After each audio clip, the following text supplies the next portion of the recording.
Wherwell, un petit village au cœur de l'Angleterre, fourmillait de vie. L'année était 1150. Les jours étaient simples, rythmés par le travail et la prière.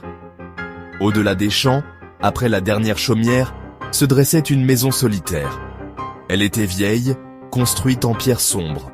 La forêt la serrait de près, projetant de longues ombres. C'était la demeure d'Elspeth, une femme rejetée par la plupart. Autrefois, elle était une herboriste respectée, soignant les malades à l'abbaye voisine. Mais sa connaissance des plantes et des remèdes semblait trop puissante pour certains. Des murmures de sorcellerie commencèrent, se répandant comme une traînée de poudre dans le village.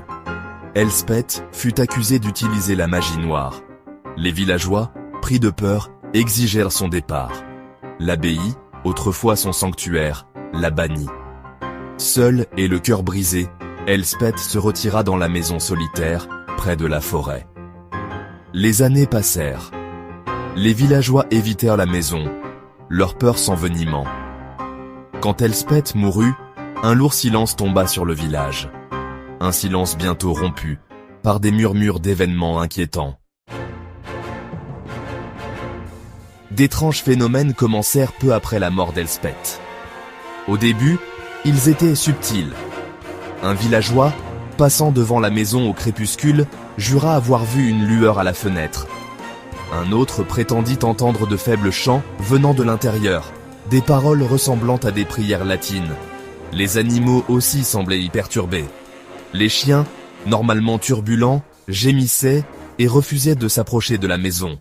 Le chant des oiseaux, habituellement un chœur dans l'air du matin, cessait dès que quelqu'un s'approchait de l'ancienne demeure d'Elspeth.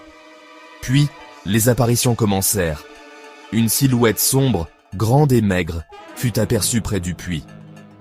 Certains juraient que c'était Elspeth, revenue d'entre les morts pour se venger. La peur, d'abord un murmure, devint un rugissement dans le village. Terrifiés, les villageois se rendirent à l'abbaye, implorant de l'aide. Ils supplièrent l'abbé de faire quelque chose, n'importe quoi, pour mettre fin à ces événements inquiétants. L'abbé, homme de raison et de foi, savait qu'il devait agir. Il décida d'envoyer 2 de ses moines les plus pieux pour enquêter. Frère Thomas et frère Jean étaient reconnus pour leur piété et leur courage. Ils acceptèrent leur tâche avec une détermination solennelle. Armés de leur foi et d'une lanterne pour percer l'obscurité, ils se dirigèrent vers la maison à l'orée du bois.